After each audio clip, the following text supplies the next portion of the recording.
Zaria Fitriani, seorang ibu rumah tangga yang mempunyai sampingan sebagai pengusaha online busana muslim.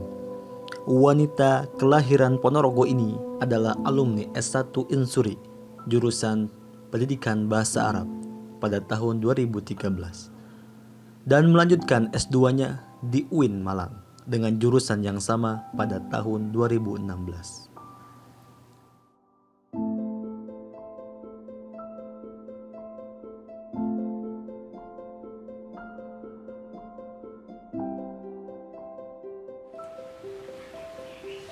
Mungkin teman-teman sekalian bertanya ya, kenapa alumni PBA sekarang berprofesi sebagai pengusaha seperti itu ya. Jadi awalnya lebih tepatnya sih kepepet ya, the power of kepepet gitu. Tapi sebenarnya ingin memanfaatkan waktu luang saja. Jadi ketika dulu masih kuliah, kalau S1 saya full ya ngajar di Pondok Arisala. Jadi sebelum kuliah kita ngajar dulu sampai siang dan sudah turun dan kuliah dan sebagainya.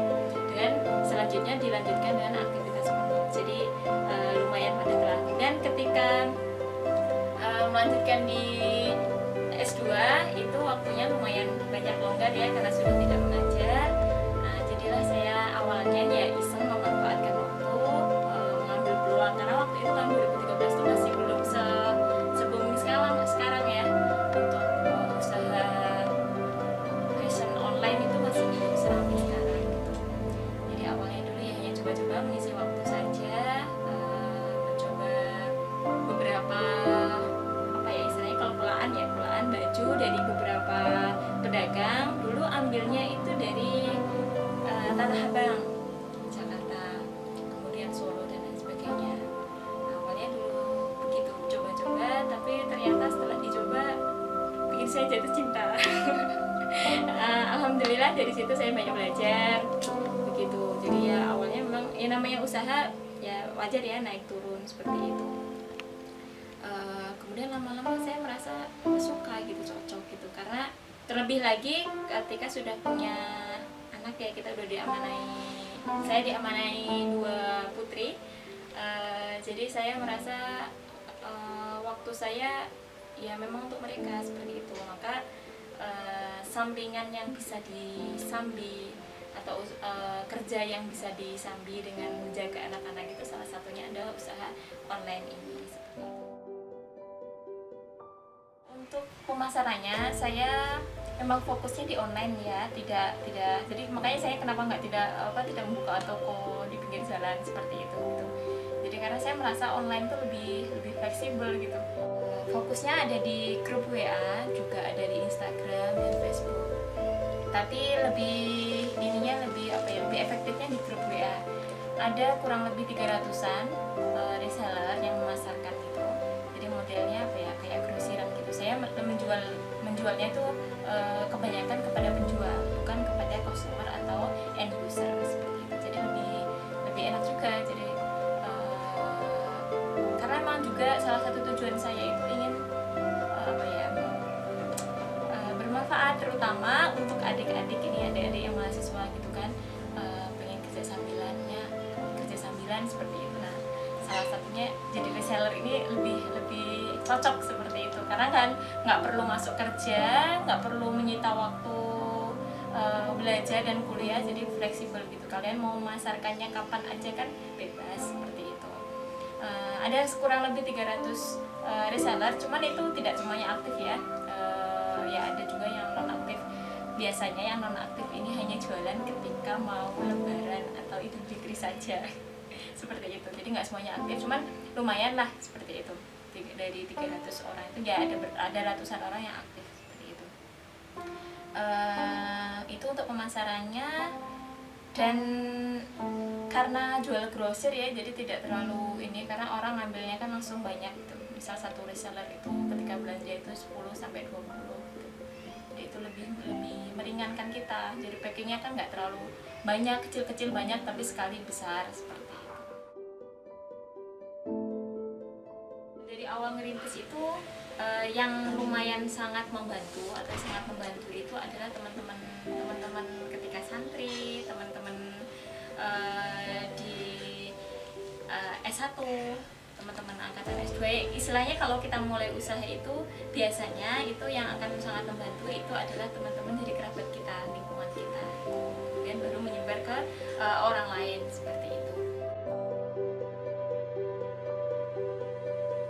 Untuk asalnya atau wilayahnya reseller ini lumayan ya, dari Ponorogo dan sekitarnya itu lumayan banyak gitu. Jadi selain online mereka juga bisa langsung datang ke store, misal mau ambil paket itu langsung ambil seperti itu, lumayan ongkir. Untuk luar pulau juga lumayan banyak, bahkan kalau luar pulau itu saya merasa mereka lebih menguntungkan gitu, karena belanjanya itu mereka pasti banyak dari sekali kirim pasti banyak karena mempertimbangkan ongkir, mempertimbangkan ongkos gitu. Juga ada yang dari Hong Kong, Taiwan dan Singapura. Jadi mereka di sela-sela bekerja di sana mereka juga jualan online ke kerabatnya yang ada di sini, atau maksudnya ke orang Indonesia juga jualan di offline, mereka jual di sana di Hong Kong dan juga Taiwan seperti itu. Jadi kita ngirim ke sana seperti itu.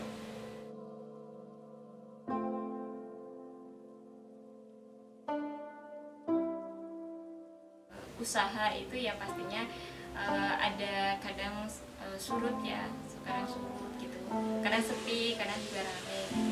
Nah ketika sepi ini otomatis kadang mempengaruhi mood kita, mempengaruhi semangat kita. Jadi caranya itu saya mengingat kembali tujuan awal kita berbisnis itu.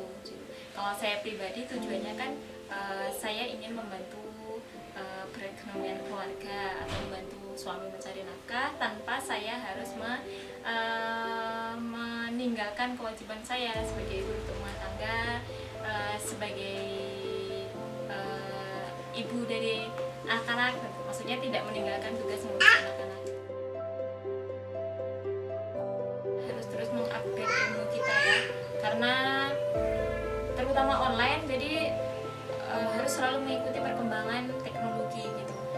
Sekarang kalau dulu kalau dulu awal-awal itu lebih efisien jualanku di Facebook seperti itu. Tapi kemudian dengan ada Instagram itu, kemudian orang-orang pengguna Instagramnya kan makin banyak, itu kita juga udah harus mengupgrade gimana cara jualan atau trik jualan di Instagram seperti itu. Kita harus terus mengupgrade, baik itu lewat seminar ataupun lewat pelatihan seperti itu. Jadi kalau memang kita hanya puas dengan kondisi kita saat ini, itu ya kemungkinan kita akan kalah bersaing seperti itu. Bagian waktunya saya nyerahkan ke admin ya untuk ngurusin transaksi itu, jadi chat masuk itu yang balas bukan saya sendiri, jadi admin, dan saya hanya mantau saja gitu, mantau sama kemudian meriksa hasil. Jadi kalau bisnis itu kunci utama adalah di pembukuannya, jadi kita harus rajin mencatat, kemudian melaporkan laporan hasilnya itu bagaimana. Itu bisa untuk evaluasi, jadi kekurangan bulan ini apa, itu bisa kita evaluasi untuk tidak terulang di bulan berikutnya seperti itu. Dan juga bisa mantau omset dan lain sebagainya. Jadi yang balesin, yang lebih banyak bekerja itu adalah admin. Saya hanya mantau saja dan